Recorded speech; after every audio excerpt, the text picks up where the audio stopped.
Hola, ¿cómo están? En esta oportunidad trabajaremos con el cálculo del tamaño de la muestra, pero solamente en algunos casos especiales. La teoría del muestreo es una teoría muy amplia. Existen diferentes fórmulas para poder calcular el tamaño de la muestra dependiendo del tipo de investigación. Solamente veremos un par de casos, cuando la variable es cualitativa y cuando la variable es cuantitativa. Las fórmulas que estamos observando son fórmulas equivalentes en realidad. Lo que sucede es que estas dos fórmulas se derivan, la primera de la distribución muestral de la proporción y la segunda se deriva de la distribución muestral de la media. Por eso cuando ustedes investiguen van a encontrar estas fórmulas como fórmula para el cálculo de la muestra cuando se quiere estimar la proporción, si es que hablamos de variable cualitativa. Y cuando hablamos de la variable cuantitativa, ustedes verán información donde les digan que esta fórmula es para poder calcular o estimar la media. Pero bueno, vamos a ir analizando poco a poco. Veamos también que hay dos casos aparte, ¿no? Para la población finita e infinita. Vean que se reduce un poco más. ¿Por qué? Porque como la población es infinita, o en todo caso no se conoce o no se puede contabilizar, no se puede saber quién es n. N es el tamaño de la población. Si yo no conozco, no puedo calcular el tamaño de la población, debo asumir que la población es infinita y utilizar la fórmula que estamos viendo en la parte inferior para ambos casos. Entonces vamos a ir viendo poco a poco quiénes son los elementos de estas dos fórmulas para calcular el tamaño de la muestra. Empecemos con el caso de las variables cuantitativas. Aquí tenemos la fórmula. Como les decía, n es el tamaño de la población, si es que la conocemos. Sigma es la desviación estándar, que también es un elemento que debe conocerse a partir de la población. Si no lo conocemos, no hay ningún problema. Podemos utilizar un valor constante como es el 0.5. Cuando no conocemos la desviación estándar, ya sea por algún trabajo previo o anterior, simplemente utilizamos el 0.5 como valor de la desviación estándar. ¿Por qué? Porque este valor maximiza el tamaño de la muestra. ¿Qué más tenemos? El valor Z. Z es un valor asociado al nivel de confianza. Van a ver ustedes que cuando trabajan en investigación y en la parte estadística siempre hablan del nivel de confianza. Generalmente utilizan un 95% del nivel de confianza. Y el valor Z asociado a este 95%, ese valor es el 1.96. 1.96. Bueno, si elegimos un nivel de confianza del 90%, habrá otro valor Z, 1.645. Si elegimos un 99% de nivel de confianza, habrá otro valor Z. Entonces, este criterio de elección depende mucho del investigador. Generalmente, como les digo, se utiliza un 95% de nivel de confianza. Así que vayan recordando esto, el número 1.96. E viene a ser el límite aceptable de error muestral. Como les indicaba, estas fórmulas provienen de la distribución muestral de la media. Y ahí justamente aparece el E, que es el error, bueno, en este caso aceptable para el error muestral. Y se requiere que sea pequeño. Como es un error, lo ideal es que sea pequeño. Entonces pueden utilizarse valores de entre 1% hasta el 10%, ¿no? Generalmente utilizamos cantidades pequeñas, 3%, 5%, 4%, va a depender del investigador. Ahora, ¿qué sucede? Si ustedes utilizan un error pequeño, quieren un error pequeño, el tamaño de la muestra que ustedes van a calcular va a ser más grande.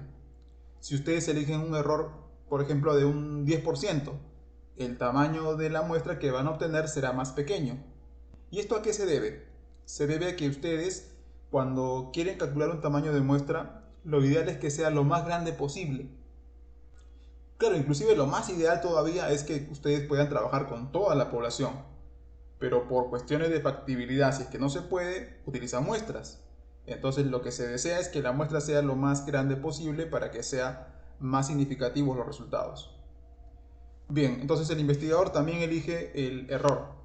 Puede ser 1%, 2%, 3%, máximo un 10%, ¿no? Lo ideal es que sea pequeño el error. Bien, pasemos entonces a un ejemplo. Aquí, se desea realizar un estudio sobre el ahorro de los trabajadores de una empresa. Calcula el tamaño de la muestra si la empresa cuenta con 280 trabajadores. Utilice un nivel de confianza del 95%. Recordemos la fórmula. Como sabemos cuántos empleados tiene la empresa, tenemos el tamaño de la población. Son 280 trabajadores. Así que tenemos el tamaño de la población. Por eso coloco la fórmula para población finita. N, tamaño de la población, 280. Conocemos la desviación estándar. En el problema no indica nada de la desviación estándar. Así que asumimos que es un 0.5 porque este valor maximiza el tamaño de la muestra. Luego, el valor Z. Como me están indicando que es un nivel de confianza del 95%, 95% está asociado a un valor Z de 1.96. 1.96 Z. Ahora el error. El error lo vamos a considerar como un 5% para ver qué sucede, ¿no? 5% es 5 entre 100, 0.05. Acá tenemos el error, 0.05. Como les decía, pueden ustedes utilizar 3%, 1%, depende de lo que ustedes quieran considerar. A menos error, mayor tamaño de muestra. Bien, reemplazamos todo en la fórmula, lo reemplazamos y finalmente obtenemos el resultado que es 162.2004. Y lo vamos a aproximar al entero siguiente. Esto es lo ideal, que ustedes lo aproximen al entero siguiente. No al entero anterior. 162 es algo menos de lo que debería utilizarse, así que es preferible que sea un poco más. Como les decía, se requiere que la muestra sea lo más grande posible, ¿no? Entonces 163 sería lo ideal, lo mínimo en este caso. Mientras si hay más elementos es mucho mejor. Bien, ese es el caso de la variable de tipo cuantitativa, tamaño de la muestra para variable cuantitativa. Utilizamos desviación estándar porque es cuantitativa. En la variable cualitativa no se puede calcular la desviación estándar. Por eso la fórmula equivalente es la que aparece acá. Nuevamente, esta fórmula se deriva de la distribución muestral de la proporción. Bueno, n mayúscula, el tamaño de la población. Esta P es la proporción poblacional que presenta cierta característica. Por ejemplo, si yo quiero analizar o saber si determinado producto es el más consumido en un supermercado, probablemente hay estudios anteriores, hayan hecho encuestas anteriores, donde digan que ese producto es consumido por el 70% de las personas. Entonces ya tengo un valor P. P será 70%, la proporción poblacional. Pero si no se conoce, no hay ningún problema, como el caso anterior, cuando no se conoce cuánto es la proporción, podemos darle este valor que es 0.5. 0.5. Y hay una propiedad más, que P y Q deben sumar la unidad, son complementarios. Si P es 70%, Q automáticamente es 30% y sumado es 100% la unidad.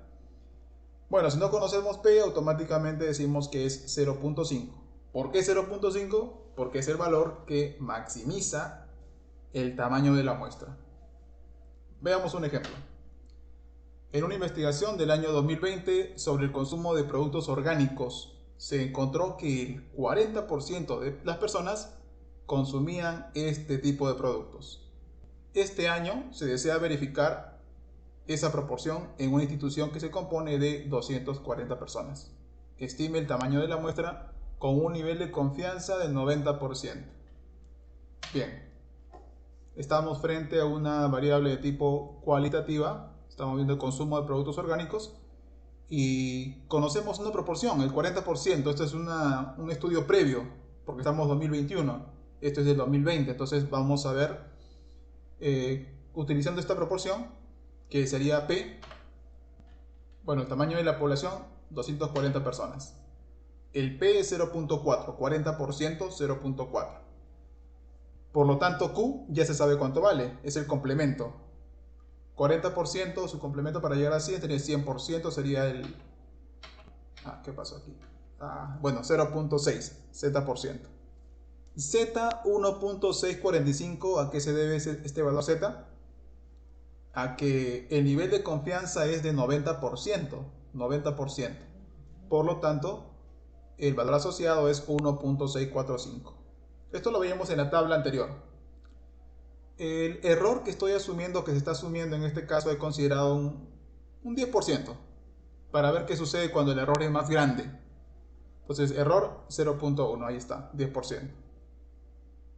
Reemplazo todo en la fórmula y finalmente obtengo que n es igual a 51.281.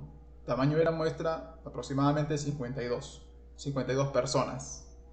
Entonces ahora veamos qué ha sucedido, ¿no? Miren el tamaño de la muestra, 52. En el caso anterior resultó 163, pero la cantidad en la población es casi la misma, 280. Miren ustedes acá, 280 trabajadores y el tamaño de la muestra 163. En cambio aquí tenemos que son 240 personas, casi igual a 280, cercano, y el tamaño de la muestra ha salido 52, muy pequeño. ¿A qué se debe? Al error que estoy asumiendo y al nivel de confianza. El nivel de confianza 90%, el anterior era 95%. Entonces, mientras mayor confianza, mayor tamaño de la muestra.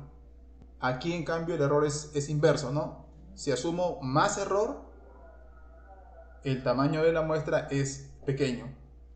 Vean ustedes, acá es 0.1, o sea, 10%. El anterior es 0.05, o sea, 5%. Bien, pero la idea también es que ustedes tengan a la mano una herramienta que les permita calcular directamente el tamaño de la muestra. Por eso voy a colocar en la parte de los comentarios o en la descripción, le voy a dar este material. Aquí encuentran ustedes la fórmula lista para poder calcular el tamaño de la muestra, sea para variable cuantitativa o para cualitativa. Está todo listo. Por ejemplo, si tenemos, como el caso anterior, a ver dónde está, estábamos hablando de el primer caso, el ejemplo. 280 trabajadores. Resultó 163. Entonces vamos a poner acá 280. Aquí voy a colocar 280. Ya está. Resultado 162, o sea, aproximadamente 163. Tal y como está aquí, 163. Entonces tienen ustedes este material que les voy a proporcionar, pero todo está configurado solamente para un nivel de confianza del 95%. Para este nivel de confianza nada más. Lo que pueden variar es la población y obviamente el error. Eso lo pueden variar. Todo lo demás es constante, ¿ya? Recuerden que el 95% de confianza es el más utilizado. Acá también podemos verificar eso, ¿no? ¿Qué sucede cuando cambio el error? Por ejemplo, con 5% sale 163. ¿Qué sucede cuando el error disminuye? Por ejemplo, voy a colocar acá 1%. Miren, 272. Muy cercano a 280. Mientras el error sea más pequeño, mientras menos error, obviamente que el tamaño de muestra se hace cada vez más grande, más grande. Ahora, cuando el error es mínimo, muy mínimo, obviamente será casi igual, el tamaño de la muestra será casi igual al tamaño de la población. Si ponemos un error grande, por ejemplo un 10%, ¿qué sucede? El tamaño de la muestra disminuye. Claro, como hay un margen de error muy grande, entonces requiero menos tamaño de muestra. 71.7, o sea 72. Bueno, dejemos esto en el 5%. 5%. Eso ustedes lo pueden variar. 162, o sea 163 aproximadamente. Igualmente pasa con la fórmula para la variable cualitativa. Aquí pueden variar el error en este caso. Pueden variar también el P y el Q. Esto puede variar. Si tienen información previa, obviamente que lo pueden variar. Si no, puede quedar así nada más. Bien, luego que les puedo agregar. También, si ustedes quieren trabajar con tamaños de población muy grandes o en todo caso no conocen el tamaño de la población, lo que tienen que hacer es colocar aquí donde dice población, colocar una cantidad muy grande. Por ejemplo, si colocamos 2000 personas, resultado 322. Bueno, 2000 no es muy grande, ¿no? Vamos a poner un número, por ejemplo, 40.000. Con 40.000, 380. Si ponemos, vamos a ponerle 100.000, 382. ¿Ven que no está cambiando mucho? Si le ponemos un 0 más, 384. Si le ponemos un 0 más, 384, 15, va aumentando un poquito, pero igual no varía mucho, le aumentamos 2 ceros más, 384, 16. ¿Se dan cuenta? ¿Hacia dónde tiende? ¿O a cuál es el límite en este caso? 385 es una cantidad conocida entre los investigadores que muchas veces ya cuando hablan de poblaciones infinitas directamente le dicen 385, ¿no? Sin utilizar calculadora ni nada, son elementos que ya se conocen. Cuando la población es infinita o cuando no conocemos el tamaño de la población, pero sabemos que es muy grande. Por ejemplo, cuando hablamos de clientes de un supermercado, cuando hablamos de, puede ser de repente usuarios de transporte público, no conocemos exactamente cuántos son, pero podemos estimarlo a través de esta fórmula de población infinita. Bien, entonces les voy a dejar este material en la parte de la descripción. Espero que haya sido de ayuda. No se olviden de suscribirse y también dar sugerencias, comentarios. Muchas gracias a aquellos que están comentando y están haciendo sus consultas y también están agregando algunos aportes. Bueno, sería hasta la próxima oportunidad. Que tengan un buen día.